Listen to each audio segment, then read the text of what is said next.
Selamat petang, Namo Buddhaya. Jumpa lagi dengan acara Cahaya Kehidupan. Saya Hani Sonyaruri akan membawanya sampai dengan pukul 7 nanti. Keluarga Dhamma TV, tema kita kali ini adalah merajut asa meraih mimpi, di mana tentu ini syarat sekali dengan harapan. Jangan pernah merasa putus harapan, sekalipun terkadang manusia terjebak pada kegagalan. Dan ini menarik sekali karena dewasa ini banyak sekali orang-orang yang merasa putus asa, putus harapan hanya karena begitu banyaknya kendala, banyak halangan di hadapan kita. Nah, akan kita bahas bersama dengan dua Samanera kali ini. Yang pertama yaitu Samanera Jayasaranu dan Samanera Abhisaranu. Kita sapa dahulu beliau berdua. Samanera Jayasaranu, Namo Buddhaya. Samanera Abhisaranu, selamat petang. Ya. Terima kasih sudah hadir di studio. Dan tema kita tadi adalah merajut asa meraih mimpi. Dan tentu merajut asa, namanya merajut itu tentu satu demi satu, poin demi poin, sedikit demi sedikit, karena dirajut, ada benda-benda yang dirangkai, ada yang dikumpulkan. Pertama saya kepada Samanera Abhisaranu tentang harapan atau asa ini. Kalau menurut Anda itu apa setiap orang sekalipun mahasiswa ataupun orang yang sudah tua sekalipun harus tetap mempunyai harapan? Pastinya siapapun harus memiliki harapan. Bahkan seperti misalnya kami, meskipun dikatakan sebagai seseorang yang meninggalkan keduniawian, tapi meskipun demikian kita tetap memiliki harapan. Apa harapannya? Mungkin salah satunya seperti bisa bisa pergi ke tempat suci di mana Sang Buddha pertama kali membeberkan Dhamma, kemudian tempat-tempat situs-situs agama Buddha. Itu kan merupakan suatu harapan. Dan itu semua mungkin juga dimiliki oleh orang-orang yang menjalani kehidupan seperti kami, apakah sebagai Samanera atau sebagai biku. Semua memiliki harapan. Tidak ada manusia sedikit pun di dunia ini tidak memiliki harapan, itu tidak ada. Tapi kita kadang pernah ya lihat bahwa ada seseorang yang patah semangat, putus harapan, bahkan mengarah pada bunuh diri. Nah itu ada yang begitu. Mungkin kalau menurut Samanera kenapa orang ini? Ya kita tidak mengerti juga bagaimana psikologis mereka ketika mengalami satu kegagalan atau ketika mereka mencoba untuk berusaha tapi kadangkala tidak kunjung berhasil. Kita tidak mengerti psikologis mereka. Seperti baru-baru ini ada sebuah peristiwa, memang ini bukan sebuah dia kegagalan, tapi merupakan satu peristiwa artis Korea, itu perempuan, itu bunuh diri. Karena terjadi apa? Bullying terhadap dia. Apa? Itu bullying, ya. Dibully. Dibully, diejek, dihina oleh fans-fansnya. Padahal dia adalah seorang artis yang terkenal. Tapi ketika ketika mendapatkan peristiwa seperti itu, fenomena seperti itu, dia juga tidak tahan. Akhirnya dia bunuh diri. Kita tidak mengerti psikologis seseorang ketika menghadapi suatu permasalahan. Mungkin ada yang bisa bertahan, ada yang bisa berkembang, atau mungkin ada yang sebaliknya malah bunuh diri atau yang lainnya. Gitu ya. Padahal di dunia ini kita ini sering sekali loh. Setiap orang pasti pernah dibully. Ya kan?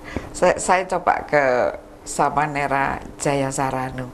Kita sendiri kan pernah, entah ketika masa kecil, karena kita junior, kita mendapat masa peluncu ketika jadi mahasiswa atau ketika masuk sekolah itu namanya apa? Masuk sekolah SMP, SMA itu orientasi. Ya. Apa orientasi siswa ya, OSIS masa gitu. Orientasi. Ya. Masa-masa itu kan ada, tentu kita dibully kan waktu itu ya.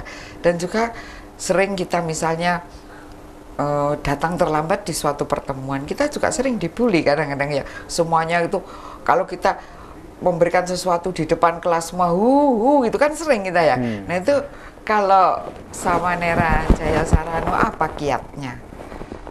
Ya, jadi tentu kalau kita berbicara tentang permasalahan di dalam hidup, setiap orang kan pasti mengalami. Iya, mengalami itu.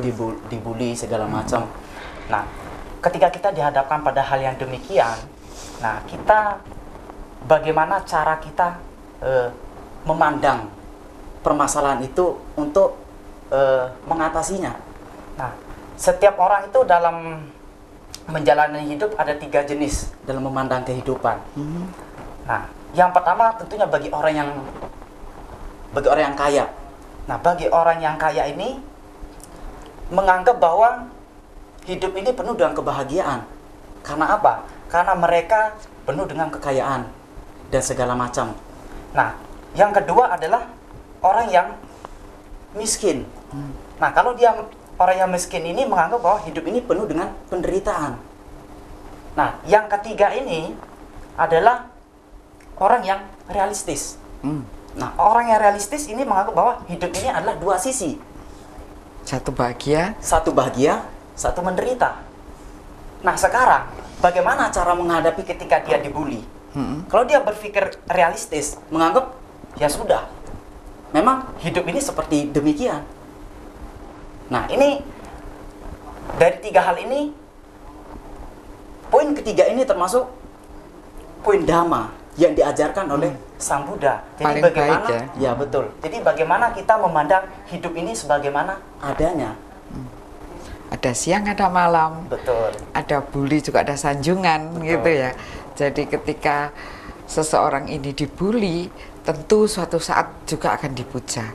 Dan kan Sang Buddha sudah mengajarkan bahwa dibully pun itu tidak selalu. Pasti ada akhirnya. Bully kan tidak terus dibully sepanjang masa. Bully pun bervariasi. Bully itu juga berubah-ubah. Nah, tapi sebenarnya adakah penangkal agar kita ini tidak dibully? Ada. Samanera, yang mana ada nggak? Kalau saya mau menyampaikan 2 kalimat saja. Apa itu? Kebetulan ini disampaikan sering kali kepada kami, khususnya para murid dari Bante Kantidaro. Itu kalau misalnya menghadapi segala fenomena yang ada di dunia ini, apakah dihina, dicela dan sebagainya, gampang. Kebetulan saya orang Jakarta, saya pakai bahasa lebih gaul, pakai bahasa EGP. Memang gua pikirin. EGP. Karena pada dasarnya ya sebenarnya seperti kita halnya dibully, itu adalah sebenarnya hal yang netral. Seperti misalnya kata-kata yang jelek, tapi kenapa bisa jadi kita menderita? Karena respon kita yang negatif. Tapi kalau kita EGP, emang gua pikirin, tidak ada masalah, tidak ada yang menderita. Dan kalau misalnya kita sedang berusaha, kemudian dicela orang, tapi kita bisa EGP, kita bisa bertahan. Toh semuanya itu juga tidak ada yang terus-menerus ya. Iya. Lebih baik EGP ya. Emang gua pikirin dengan kata-kata itu sebenarnya di situ itu ada mengandung kata ketahanan. Iya. Ketahanan kepribadian. Jadi saya tidak akan menerima apa-apa yang Anda katakan, Anda bully tentang saya, karena saya yakin saya akan melakukan ini. Nah, keyakinan ini kan juga kadang kita juga ragu-ragu dengan keyakinan kita. Kalau ada nggak ajaran Sang Buddha yang mengatakan tentang keraguan-raguan atau keyakinan yang agak goyang-goyang, atau tentang apa saja yang membuat kita ini jadi melangkah maju karena banyaknya kisah-kisah kekuatan dari Sang Buddha. Tetapi kita tahan dulu, kita break sejenak, setelah yang satu ini kita kembali lagi. Baik, kita lanjutkan berbincang-bincang dengan para samanera ini tadi ya.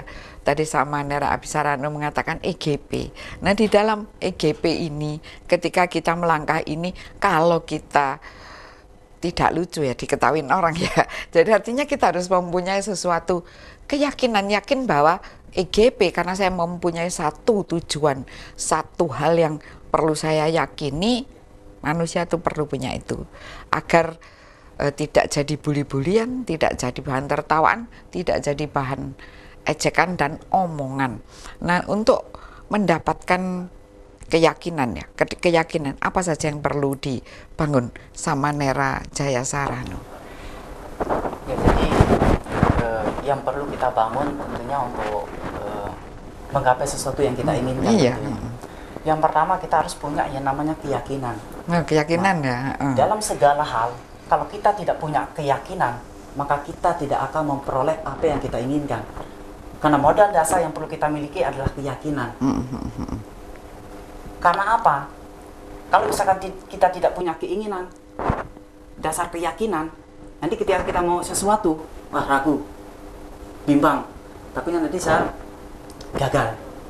Nah ini salah satu pola pikir manusia yang tidak dapat dihindari. Nah oleh karena itu hal yang perlu kita miliki adalah keyakinan. Hal pertama yang perlu kita miliki ketika kita ingin sukses, ingin maju di dalam segala hal, dalam segala bidang apapun. Setelah keyakinan apa lagi? Tapi tanpa bermodal keyakinan saja itu tidak cukup. Jadi kita harus punya yang namanya wirya, semangat dalam memperjuangkan apa yang kita yakini tadi. Yang kita yakini. Karena kita ketahui bahwa manusia itu punya 3 kapasitas sebenarnya. Apa itu? Yang pertama adalah kapasitas dia untuk memulai, melanjutkan dan bertahan. Nah itu, yang bertahan ini yang sulit. Yang paling sulit ini bertahan. Mungkin orang bisa memulai, misalnya dalam segi usaha ini. Dalam segi usaha dia bisa memulai, bisa melanjutkan.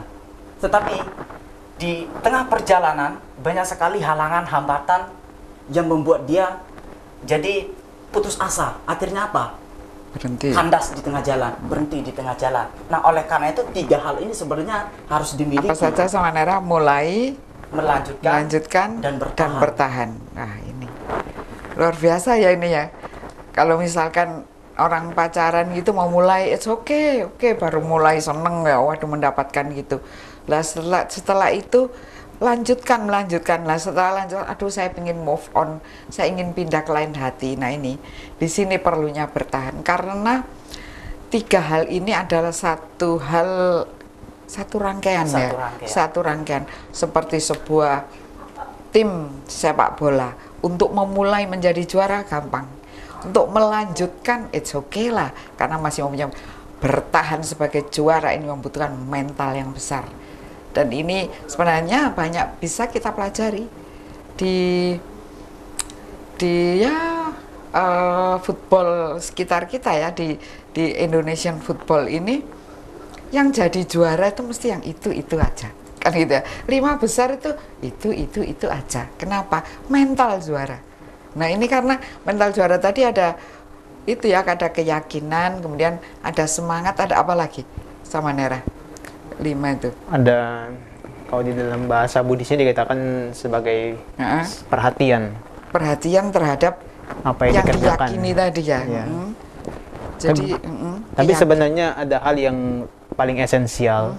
Sebelum keyakinan itu bisa muncul, kepercayaan diri seseorang itu bisa muncul. Apa yang menyebabkan itu? Karena seseorang punya pengetahuan. Nah itu yang paling penting adalah pengetahuan. Pengetahuan itu dari mana? Dari membaca, dari mendengar, kemudian dari bergaul sosial. Tanpa ada pengetahuan, seseorang meskipun percaya diri, itu percaya diri yang membabi buta, yang bodoh. Tapi kalau seseorang punya pengetahuan dan dia punya semangat, maka keyakinan yang dia miliki atau kepercayaan diri yang dimiliki itu merupakan kepercayaan diri yang benar. Tidak dikatakan sebagai seseorang yang bodoh asal melakukan sesuatu tapi tidak memperhitungkan resiko yang di depannya. Betul. Dewasa ini kita banyak melihat ya, para tokoh di televisi itu sekalipun pintar ya, di depan dan belakang ini namanya ini berderet gelar-gelar yang berat-berat untuk seorang ilmuwan. Tapi saya melihat kata-katanya kadang bodoh. Kira-kira apa penyebabnya? Saya tidak mengatakan bahwa orang-orang yang punya gelar banyak itu bodoh.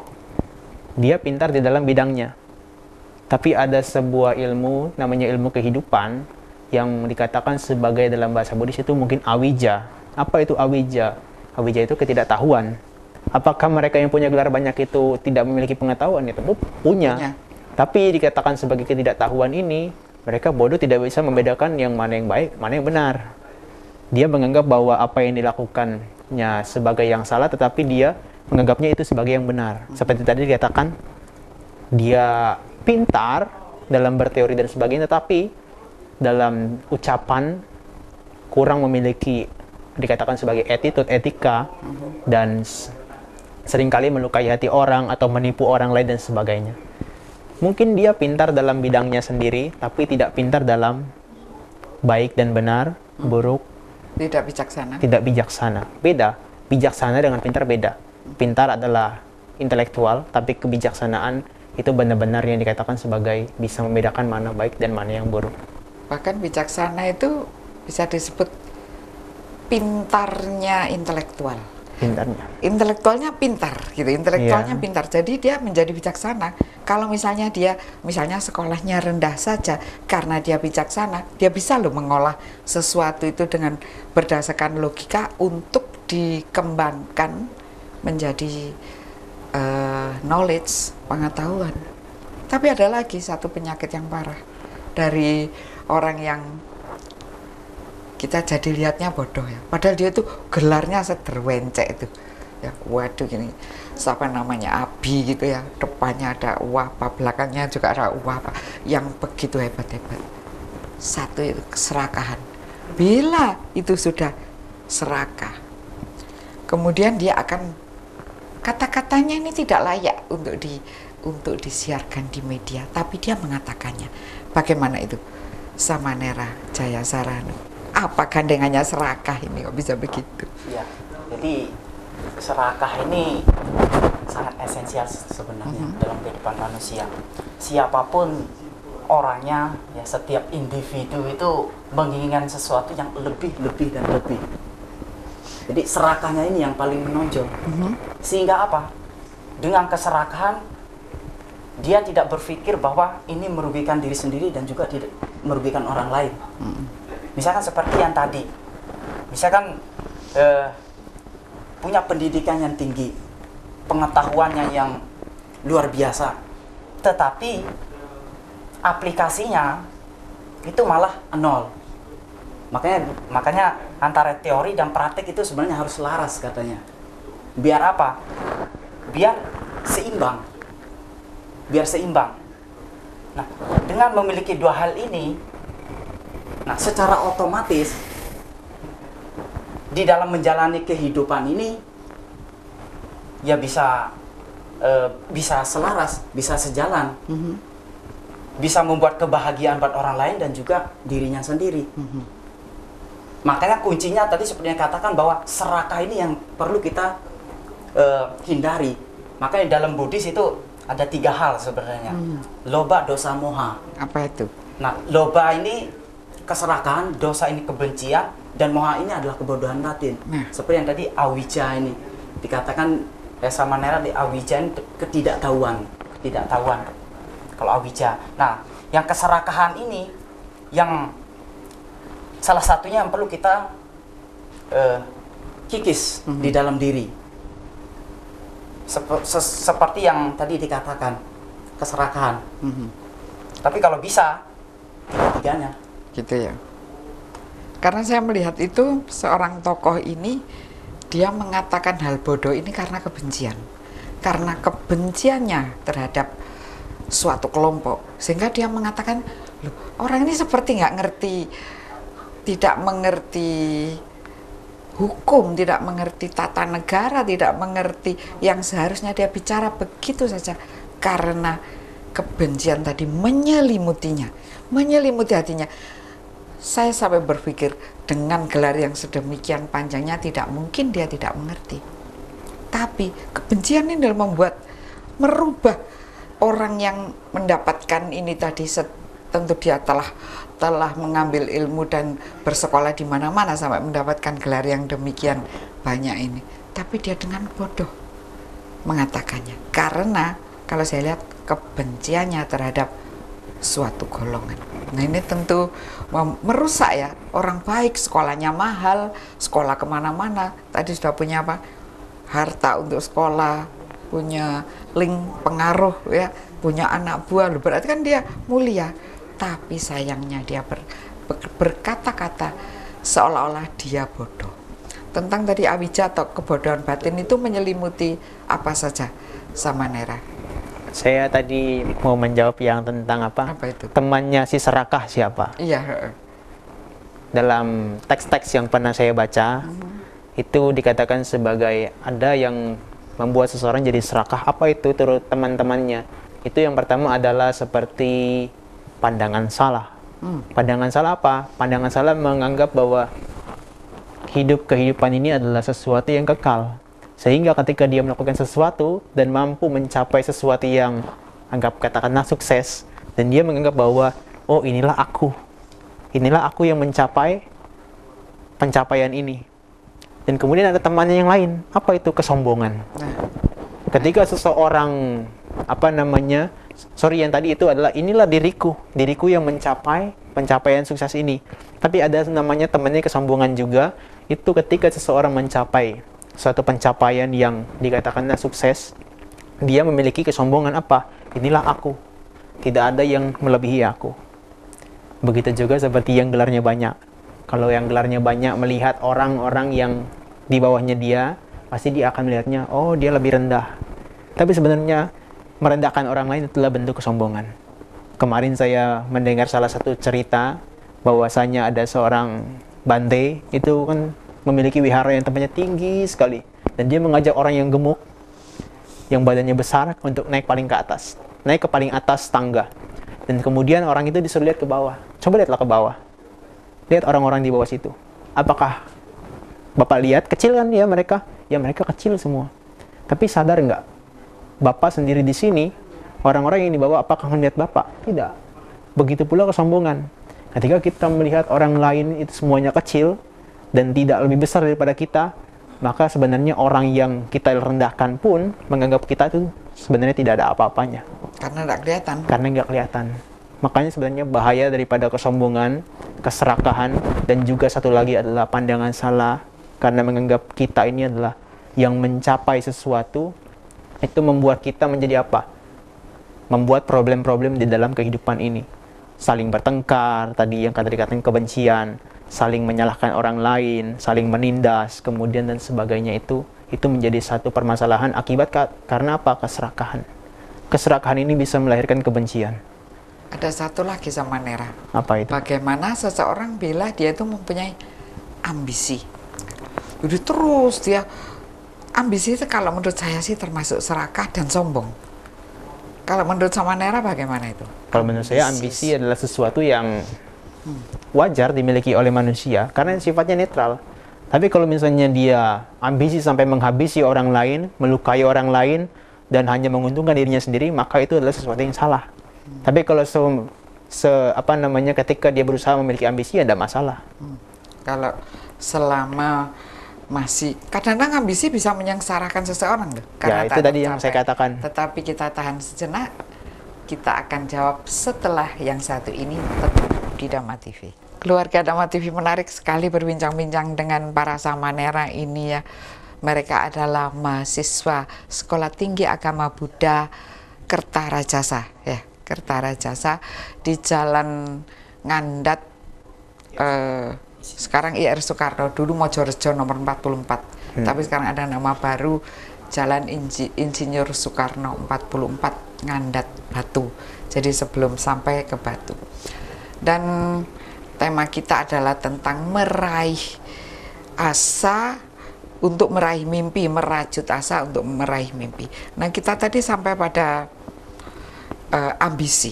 Ambisi seseorang ini berambisi sekali. Ada satu contoh teman saya itu, kalau saya bilang ini berambisi sekali, memang bagus sih. Dia juga orang Buddhis, dia mempunyai satu yayasan yang dia kembangkan untuk orang-orang sakit kanker, karena adiknya dahulu dia sakit kanker dan meninggal, jadi dia tuh hatinya sedih sekali. Dia mempunyai yayasan untuk orang-orang di dunia ini, orang-orang yang tidak mampu untuk dirawat di situ. Ya, di awal dia tadi apa kata-kata kita, ingin ya, mau mempunyai, dia bisa melanjutkan, dia bisa. Tapi sekarang sampai mempertahankan, ini baru problem. Karena manusia itu bukan immortal. Rezeki pun tidak immortal, artinya tidak abadi. Manusia ada naik dan turun. Ini dunia yayasan ini, apa dia sukses terus, apa dia cakep terus untuk bisa menjadi seorang aktor gitu ya, tentu ada penurunannya manusia itu. Nah, bagaimana? Siapa yang akan mengomentari tentang ambisi? Ini ambisi, ini baik. Tapi bagaimana? Karena dia tiap hari jadi tidak bahagia memikirkan hal ini. Ya, tadi kan saya katakan kalau ambisinya masih normal, masih wajar, tidak masalah. Tapi kalau ambisi yang sudah melebihi batas sampai menghancurkan orang lain dan sebagainya, bahkan dirinya sendiri, itu kurang wajar. Akhirnya dia menderita. Sebenarnya seperti yang tadi dikatakan bahwa yang punya yayasan tadi, kemudian maaf katakanlah kolaps atau bangkrut atau dikatakan mulai menurun, Meninggal misalnya, kan sampai bisa, meninggal dan sebagainya itu. Menurut saya itu adalah satu fenomena yang normal, karena tadi dikatakan dunia ini adalah naik dan turun. Dan benar, kalau kita misalnya lihat dalam perdagangan saham pun begitu kan. Kalau kita melakukan trading, kadang-kadang ada fasenya naik, kadang ada fasenya turun. Nah, itu adalah menggambarkan sisi kehidupan manusia, bukan hanya dalam perdagangan saham, tapi berbagai lini kehidupan, apapun yang ada di dunia ini, pasti kadang-kala ada naik dan turun. Dan sebenarnya, naik dan turun adalah satu fenomena yang normal, wajar. Dan itu tidak membuat kita menderita sebenarnya. Kenapa kita menderita? Jawabannya hanya satu. Karena kita menolak perubahan tersebut. Kalau kita menerima perubahan tersebut, kita tidak pernah menderita. Yes. Kalau orang zaman sekarang bilangnya wayai gitu aja ya. Tadi kan ada waktunya gitu. Iya. Tapi kan tadi kan katakan ambisi kan. Ya kenapa dia bisa menderita karena memiliki ambisi tersebut? Ya karena dia punya ego. Dia mempertahankan egonya, tidak mau terlihat rendah di mata orang lain. Nah, itu merupakan salah satu apa? Salah satu bentuk penderitaan juga, karena keserakahan.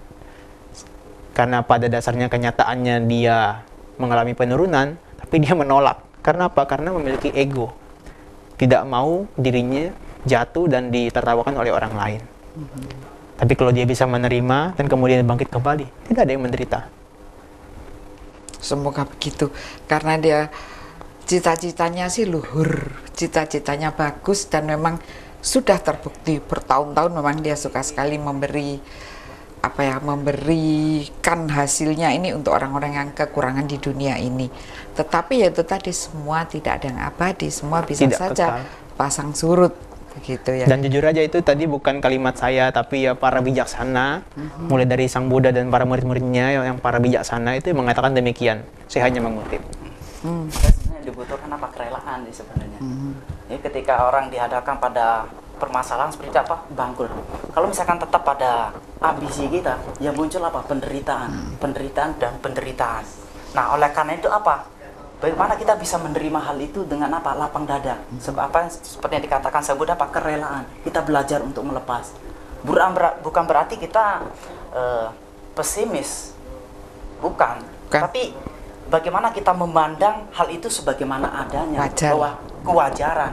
Bahwa segala sesuatu tidak ada yang abadi. Semua itu akan mengalami apa? Perubahan. Ada naik turunnya. Jadi harus mempunyai sikap rela melepas ya. Ya, sesuatu yang simpel kalau kita gambarkan seperti tangan kita genggam seperti ini. Kalau kita genggam seperti ini terus, apa yang terjadi? Kita menderita. Tapi kadang-kala kalau kita misalnya sebagai orang yang mau menerima kenyataan sebagaimana adanya, kalau kita sudah terlalu lama menggenggam, kita harus melepaskan. Untuk apa? Untuk adanya sebuah kedamaian. Saya tidak katakan sebuah kebahagiaan, tapi sebuah kedamaian. Ketika kita mau melepas, itu ada kedamaian. Tapi kalau kita terus menggenggam, kita pasti akan menderita. Karena semua hal ini memang tidak bisa ya digenggam terus-menerus, semua ada batas seperti juga. Tapi sebenarnya ada satu fenomena juga ya, seperti misalnya saya cerita tentang football tadi ya. Kenapa yang papan atas itu selalu tim itu. Tidak banyak berubah. Yang dulu tim bawah naik ke atas gitu misalnya pernah satu kali, dia tidak akan yang kedua dan ketiga kali. Tapi yang sering sekali di situ hanya beberapa tim. Di situ itu ada ya tadi pengetahuan ya, mentalitas, pengetahuan, mental juara gitu kalau ya. Dan juga memang ini dibentuk dari beberapa hal termasuk juga kerja keras. Kan kadang-kadang untuk mencapai kemajuan, untuk merajut asa ini tentu kadang-kadang kita aduh males lah, enak tidur daripada kerja ya, enak tidur lah. Tidur kan tidak ada salahnya, kan tidak ada dosanya orang tidur, tidak salah kan orang tidur. Tapi bagaimana kalau menurut Sang Buddha tentang orang yang banyak tidur? Ya sebenarnya itu termasuk kemalasan sih sebenarnya. Kalau malas kenapa? Kan enggak orang lain enggak rugi orang lain. Enggak marah-marah kok dia. Ya sebenarnya itu membentuk sebuah karakter dirinya sebenarnya. Misalkan kita ingin sesuatu tapi kita malas-malesan di rumah, nggak mau ngapa-ngapain, kira-kira apa yang kita inginkan bisa tercapai tidak? Tidak mungkin. Nah makanya yang dibutuhkan apa? Aksi nyatanya. Seperti tadi, seperti main sepak bola, dibutuhkan apa? Kerja keras. Tapi sebenarnya tidak cukup hanya kerja keras, harus diiringi dengan apa? Kerja cerdas sebenarnya. Coba kita lihat dalam pemain sepak bola, dia bekerja keras, lari, jatuh, bangun, tetapi dia tidak punya kecerdasan bagaimana dia bisa gol masuk. Makanya kerja keras, kerja cerdas itu perlu. Nah, kembali lagi tadi ke orang yang malas-malesan. Kalau misalkan di rumah cuma tidur, makan, tidur, ya bagaimana? Kalau misalkan dalam mendidik karir, dia tidak mau berusaha, dia tidak akan mencapai sebuah tujuan. Maka yang diperlukan apa? Ya kerja keras, kerja cerdas. Itu yang terpenting sebenarnya. Kerja keras dan kerja cerdas. Ada tambahan? Ya, menyinggung tentang tidur tadi, saya ingin memberikan satu pengetahuan bahwasanya manusia tidur itu sudah 1/4 dari satu hari. Jadi artinya sepertiga dari harinya. Jadi artinya apa? Manusia itu tidur sudah 8 jam per hari. Bayangkan kalau sepertiga hari, misalnya dia hidup hanya 50 tahun, berarti dia sebenarnya hanya hidup berapa? Sekitar 30 tahun. 15 tahun digunakan apa untuk tidur. Kalau dia tidur terus, memang tidak melakukan keburukan, tapi harus diperhatikan, tidak ada sisi baik yang berkembang. Karena waktunya habis untuk tidur. Karena orang tidur itu tidak ada apapun yang bisa diserap. Tidak ada yang bisa dilakukan. Apakah yang baik tidak bisa dilakukan dan yang buruk pun tidak dilakukan memang. Rugi ya? Rugi. Karena apa? Umur manusia singkat. Saya pernah melakukan sebuah kajian sederhana bahwa umur manusia berdasarkan teks dari Tipitaka Pali itu sekarang saat ini di 2019, khususnya di abad ke-20 ini, ya umur manusia hanya sekitar 74 tahun rata-ratanya. Kalau digunakan untuk tidur, sepertiganya untuk tidur, bayangkan, berarti 25 tahun digunakan untuk tidur, 50 tahun hidup, tapi tidak berkembang sisi baiknya, sangat rugi. Kalau rugi itu rasanya, ya kalau manusia itu tidur ya, tapi kalau alat gadget itu seperti loading melulu ya, loading melulu, jadi nggak ada yang bisa bermanfaat. Kita nunggu nih, nge-lag terus ya, loading terus, aduh ini kenapa ya, karena lemot. Nah, pikiran tuh kadang-kadang lemot, kadang kita malas untuk melakukan hal apa-apa, tetapi ada banyak cara untuk membuat pikiran menjadi steady lagi. Tetap di Dhamma TV, setelah yang satu ini kita kembali lagi. Baik, kita lanjutkan bincang-bincang kita dan tentang banyak hal ya, ini tadi betapa banyaknya yang sudah kita katakan bahwa kalau terlalu banyak tidur maka seperti gadget yang loading melulu. Jadi bayangkan kalau satu gadget itu yang akan digunakan 24 jam, yang 8 jamnya ya cuman loading aja. Loading aja, apa yang didapatkan tidak ada.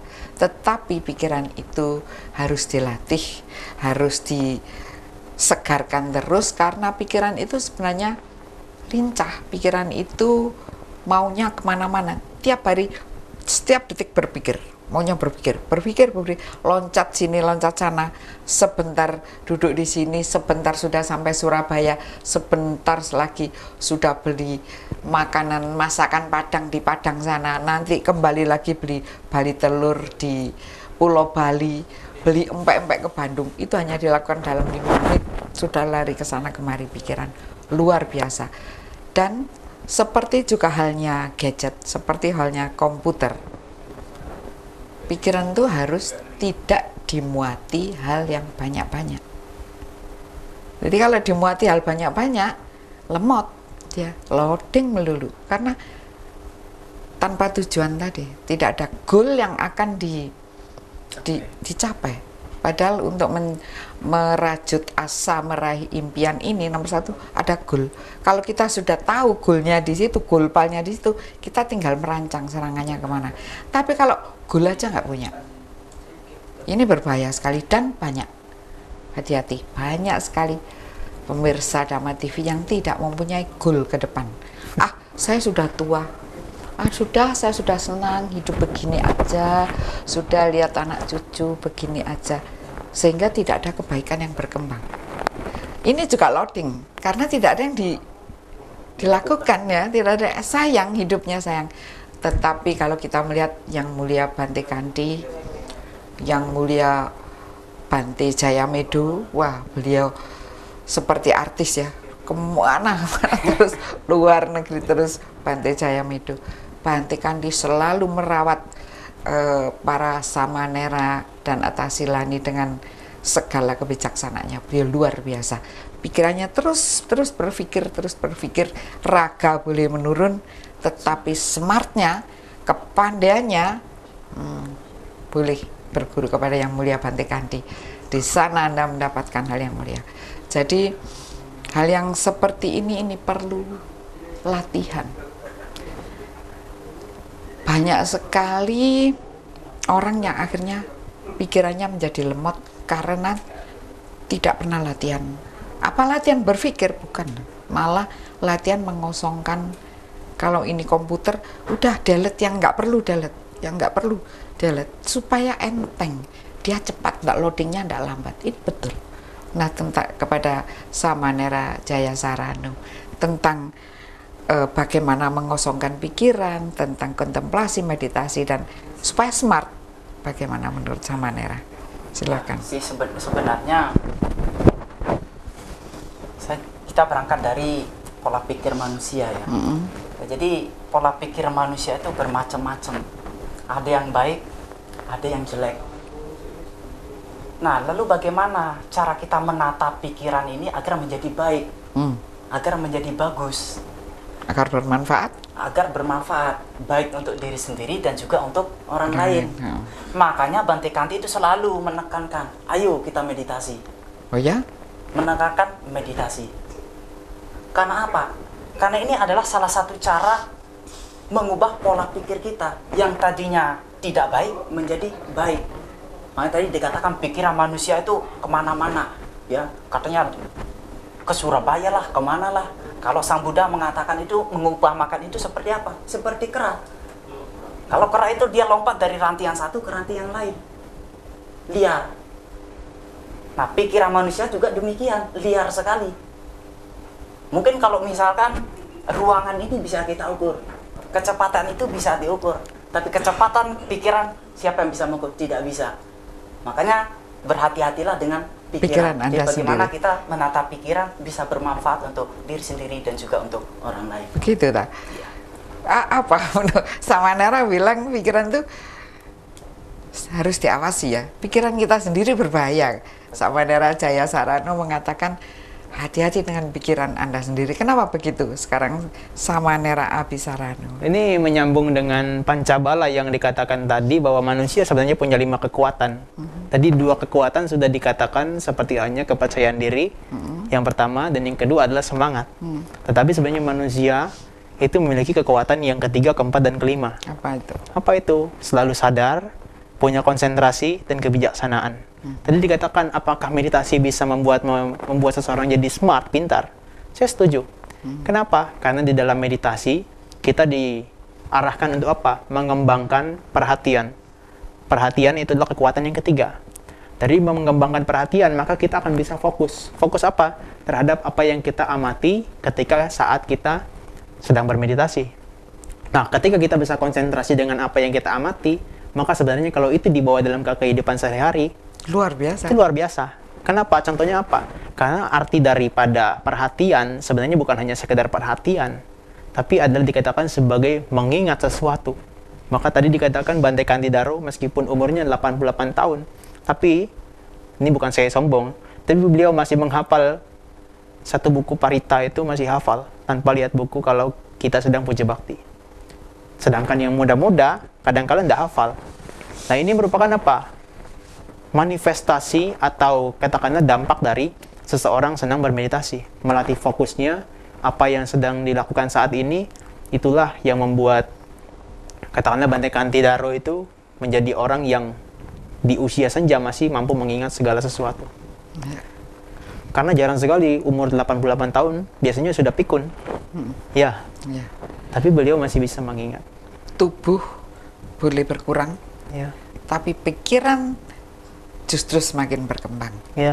Tapi tadi Samanera mengatakan mengembangkan perhatian. Ini kan kata-kata yang abstrak. Perhatian. Nah ya, kata yang abstrak yang kalau mengembangkan oke lah, kita bisa melihat sesuatu yang berkembang. Begini ya, ada kembang, ada kata kembang, mengembangkan, maju, berkembang, perhatian.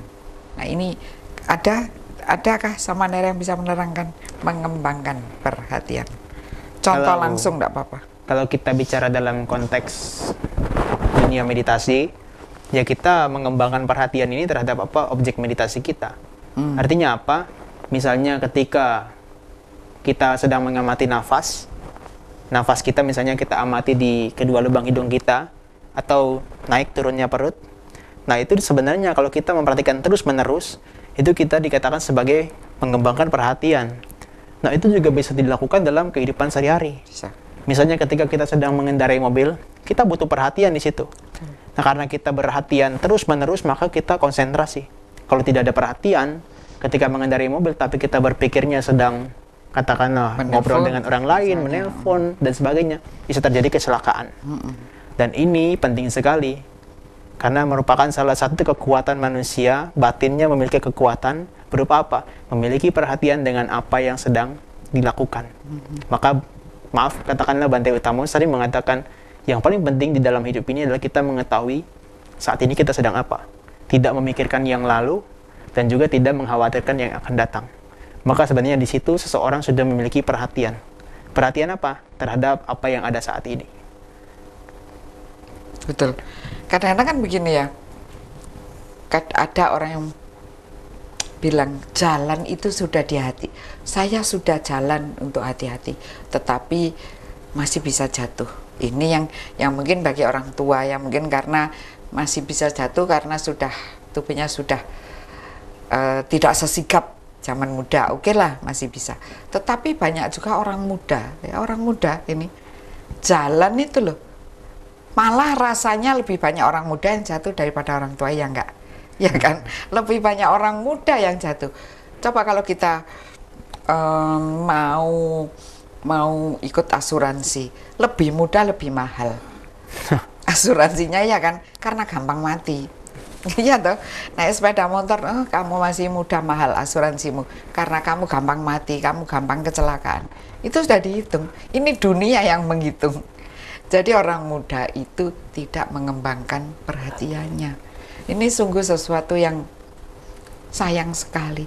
Padahal kalau Anda terbiasa melatih dengan pengembangan pikiran itu, hasilnya luar biasa. Jarang sekali ada yang misalnya kita kadang-kadang kalau mau masuk rumah, ini pintu, ini tas, ini HP, ini buku, ini air minum, begitu banyak. Jangan, oke, taruh dulu di sini, membuka pintu. Ketika masuk, ini kan diangkat lagi. Oh ya, ini tadi HP, ini tas, ini air minum, ini buku. Oke, masuk. Nanti sampai rumah, loh, tadi air minumku ketinggalan di luar. Tetapi kalau Anda sering meditasi, jadi mengamati, jadi tanpa sadar ketika kita menaruh barang itu langsung ada hitungan. HP, yang penting-penting HP, buku, dan kebiasaan itu akan melatih tubuh.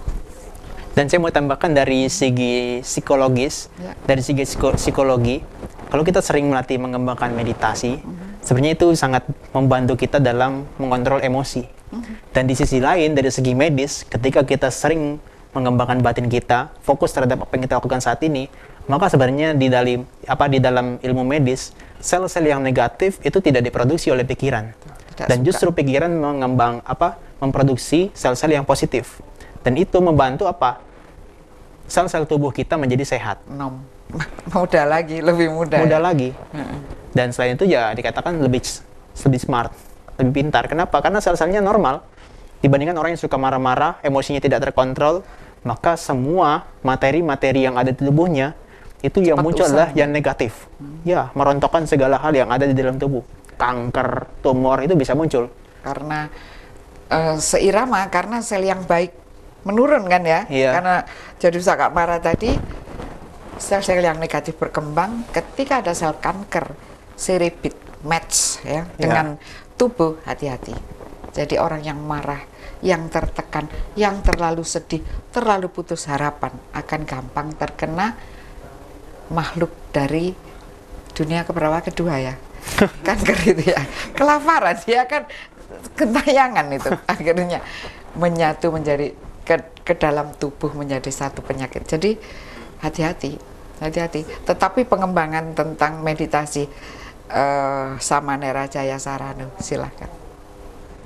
Ya, jadi ya, pengembangan meditasi ini perlu kita latih terus-menerus. Jadi orang yang sering meditasi aja bisa lengah. Betul. Apalagi yang kita tidak pernah meditasi. Nah, oleh karena itu meditasi ini sebenarnya dilakukan terus-menerus, berkesinambungan, continue. Jadi maka Batikati selalu mengatakan kalau bisa, ya misalkan sebelum tidur meditasi berapa menit, habis itu baru tidur. Nanti bangun tidur ya meditasi sebentar, habis itu kita baru beraktivitas. Nah, jadi kebiasaan-kebiasaan yang demikian, nah ini nanti akan outputnya keluarnya baik, positif. Makanya seperti dikatakan kalau kita nanamnya hal-hal yang buruk, nah nanti malah kena kanker nanti. Makanya diperlukan apa? Hal-hal yang baik, hal-hal yang positif, sehingga ya bermanfaat untuk diri kita. Makanya meditasi itu sangat penting untuk dilakukan dalam kehidupan kita sehari-hari. Gitu ya. Iya. Jadi padahal banyak yang bilang loh, meditasi itu Samanera berat sekali. Nah, bagaimana Samanera Jayasaranu? Abhisaranu.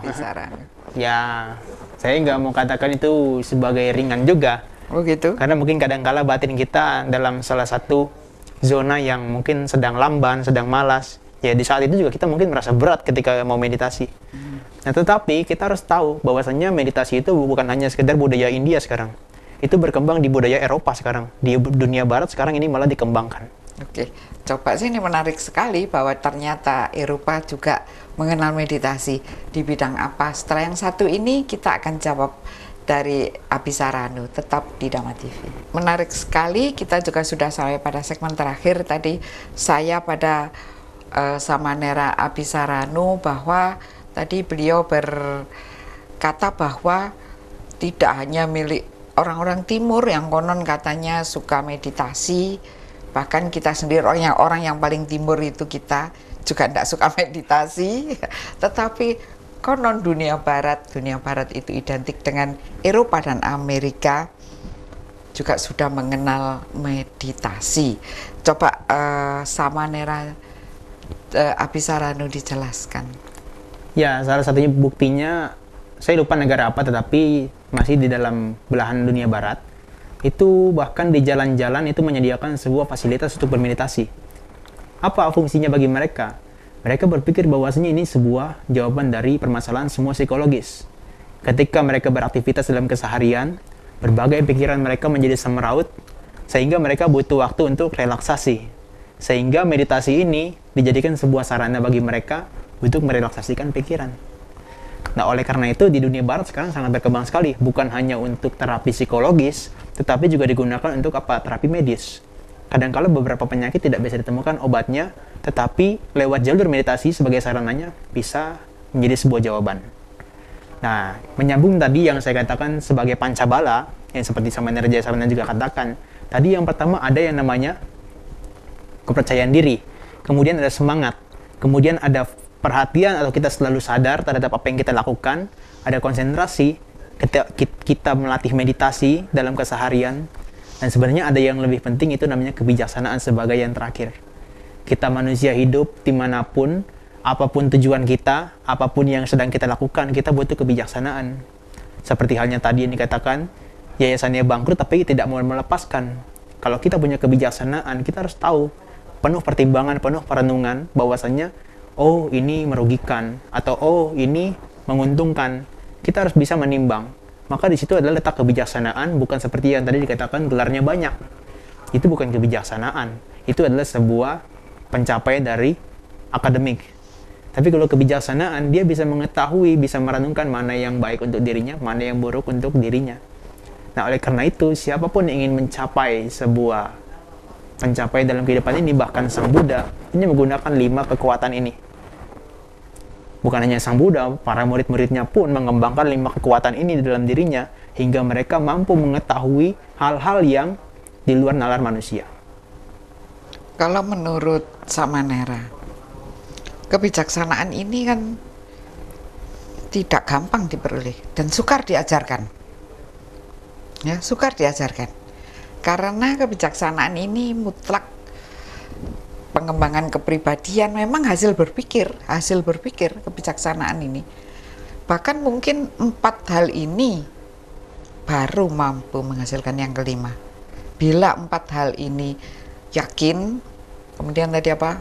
Semangat untuk mewujudkan keyakinan kesuksesan tadi, kemudian selalu sadar, punya perhatian. Nah, selalu sadar ya, sadar hari ini saya ngapain. Oh, saya sedang mengejar goal saya, ya, tentang yang pertama tadi. Dan sadar sedang apa? Sedang siaran. Tadi terlambat ya, tadi itu. Sekarang oh, saya akan melakukan yang terbaik. Ketika kita terlambat, kita enak-enak aja. Kalau terlambat, ya terlambatlah. Memang kita bisa mengubah waktu. Kemudian yang keempat tadi apa? Konsentrasi, dan meditasi ya. Ini perlu sekali. Mungkin yang kelima ini baru bisa mencapai, karena sekolah kebijaksanaan ini mutlak milik Anda sendiri bila Anda sudah mengembangkan yang lain-lain. Ada tambahan? Ya, jadi yang terpenting ya, di dalam hidup ya, jadi yang namanya masalah itu selalu datang. Selalu ada. Kita tadi juga ketelatan, ya, masalah itu. Masalah kalau kita mempermasalahkan. Maka yang diperlukan apa di situ? Yang diperlukan di situ sebenarnya adalah kapasitas hati kita sebenarnya. Kalau kita punya kapasitas hati yang kecil, perhatian kita yang kecil, maka yang muncul apa? Penderitaan. Tapi kalau kita punya kapasitas hati yang besar, yang muncul adalah kebahagiaan. Jadi intinya bahwa segala sesuatu yang ada di luar itu adalah sifatnya netral.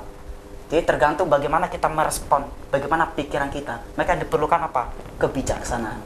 Dan disampaikan oleh Abhisaranu. Jadi di luar itu netral ya? Netral. Kita sendiri yang loncat-loncat, soalnya gitu ya? Kita sendiri saja ya loncat-loncat. Yang GR itu kita sendiri sebenarnya. Yang di luar sana nggak ada apa-apa. Itu alam ya. Betul. Itu alam, itu melakukan apa ya? Tugasnya misalnya, kok panas lama sekali ya karena ada begini begitu. Nah, kita tinggal kita kepanasan atau tidak. Kita mau jalan, aduh masih panas, kita tidur aja, atau biarpun panas saya tetap ke wihara. Nah, di sini ada kesadaran dan keyakinan bagaimana kita menyikapinya. Ini luar biasa kata-kata Samanera. Jadi di luar tuh netral ya. Jadi itu alam netral ya, memang begitu ya. Tinggal kita yang loncat-loncat sendiri. Cara menetralkan, kita juga ikut netral. Kalau di luar netral, kita minimal seirama lah. Bagaimana Samanera Abhisaranu? Mungkin ini sebagai yang terakhir ya. Saya ingin menyampaikan bagaimana cara menetralkannya. Ini sebenarnya sebuah prinsip dari Pancabala tadi. Jadi Pancabala 5 kekuatan tadi itu ada prinsipnya. Bahwasanya ada yang harus sama-sama seimbang. Contohnya adalah keyakinan atau kepercayaan diri seseorang itu harus seimbang dengan apa? Kebijaksanaan. Kalau seseorang yang kebijaksanaannya lebih tinggi tapi tidak punya kepercayaan diri, maka dia apa? Tidak mau bergerak. Hanya pandai tapi tidak mau melakukan. Tapi kalau dia sebaliknya, keyakinan dirinya lebih kuat tapi tidak punya kebijaksanaan, katakanlah pengetahuan, maka dia seperti apa? Seperti hanya orang yang hanya melakukan tetapi tidak pernah mencapai tujuannya. Dan yang prinsip kedua, ini yang penting adalah yang dikatakan sebagai semangat, ini harus seimbang dengan apa? Konsentrasi kita. Artinya apa? Kalau misalnya dalam ketika bermeditasi, kalau kita semangatnya terlalu berlebihan, menggebu-gebu, ingin mencapai sesuatu itu cepat, tidak sabar, maka yang terjadi apa? Kita gelisah, kita menderita. Tetapi kalau misalnya kita terlalu santai, karena mungkin semangat kita lagi kendur, tetapi terlalu santai, nah yang jadi apa? Jadi kita malas, tidak pernah mencapai tujuan. Tetapi ada hal yang paling penting sebagai prinsip yang ketiga, ini adalah perhatian. Perhatian Sang Buddha katakan di dalam salah satu teks dari Tipitaka itu dikatakan satinca kahawahang bikawe sabatikang wadami. Artinya apa? Oh para biku, perhatian ini, selalu sadar ini, saya katakan ini penting di setiap waktu. Karena apa? Dia fungsinya adalah untuk menyeimbangkan ketika kebijaksanaan lebih dominan daripada keyakinan diri, atau sebaliknya, ketika konsentrasi dan semangat ini tidak seimbang, maka perhatian dia mengetahui untuk menyeimbangkan 4 hal tersebut. Maka dari itu, manusia, saya katakan tadi, seperti yang dikatakan oleh Bante Utamo, kita harus selalu sadar apa yang sedang kita lakukan saat ini. Apa yang sudah berlalu, itu tidak bisa kita ubah. Dan apa yang akan datang, itu pun belum kita rasakan dan belum dicapai. Oleh karena itu, mau menjadi sukses, yang terpenting adalah kita hidup saat ini. Kita tahu tujuan kita bergerak semampu kita, dan bahkan mungkin lebih daripada yang kita mampu, maka kita bisa mencapai sukses tanpa ada penderitaan sedikit pun. Jadi kesadaran tadi itu untuk penyeimbanggan kiri kanannya, di mana kesadaran ini akan mengetahui dia akan tahu persis, aduh aku sedang gak enak badan misalnya, ya. Seperti itu. Jadi semangatku menurun, masuk akal lah, seperti Bante Uga sedang sakit ya, jadi tidak seimbang dengan kebijaksanaan dan apa ini yang ini. Kebijaksanaan dengan kepercayaan diri seseorang. Nah, kepercayaannya ini sedang tidak seimbang karena tubuhnya sakit. Dan di sini bila pikiran mengetahui, kesadaran mengetahuinya, maka semuanya menjadi it's okay why. Jadi artinya nothing to lose. Jadi semuanya itu, kalau sama Nera tadi kata, luar itu netral, nggak ada apa-apa, kita sendiri yang GR ya, GR itu gedean rumangsan, kita sendiri yang galau, apalagi kita sendiri yang berpikir yang tidak. Luar itu dunia, jadi masuk akal kalau di depan lewat truk ya, nanti orang-orang truk itu sedang nyanyi-nyanyi gitu, kita merasa aduh, orang truk itu jangan-jangan ngolokin, bullying saya, padahal orang-orang di atas truk itu sedang mengatakan sesuatu yang kita tidak mengerti. Jadi itu, jadi sebenarnya di luar itu netral, kita sendiri yang harus balancing ya. Bagaimana? Karena banyak sekali ini sama ya, orang-orang yang tidak bisa tidur ketika di dekat orang sedang bernyanyi-nyanyi. Nah itu bagaimana? Ini kan termasuk bagaimana? Pertanyaan yang banyak sekali dihadapi oleh banyak orang. 2 menit sama Nera, 1 menit mungkin habis ya. Siapa yang jawab? Oh, bersama Neranya. Ya. Jadi nggak bisa tidur. Karena ada musik keras. Musik keras. Nah itu kan kembali ke pola pikir sih sebenarnya. Jadi ketika ada sesuatu, biasanya ketika kita mau tidur nih, ada sesuatu yang ada di luar, nah kadang kita jadi jengkel, marah, akhirnya apa? Ke bawah, nggak bisa tidur. Jadi yang muncul apa? Kebencian. Nah oleh karena itu yang diperlukan di sini adalah ya tadi kapasitas hati kita. Bagaimana kita yang menyikapi segala sesuatu yang ada di luar, sehingga tidak menimbulkan apa? Penderitaan buat diri kita sendiri. Gitu ya. Jadi biar aja sama Nera. Kalau saya pakai cara yang awal tadi saya katakan, pakai strategi atau cara EGP, emang gua pikirin. Nah itu apa caranya? Yaitu ya gak usah dipedulikan, karena memang yang kenyataan di luar tidak bisa kita ubah. Maka saya ingin mengutip sebagai yang terakhir satu kalimat yang sering kali diucapkan oleh para bijaksana. Kita tidak bisa mengubah kenyataan yang ada di luar, tapi kita bisa mengubah pola pikir kita terhadap kenyataan tersebut. Itu penting sekali. Supaya tidak terjadi rasa benci, rasa muak. Sebenarnya tidur itu kan faktor biologis ya.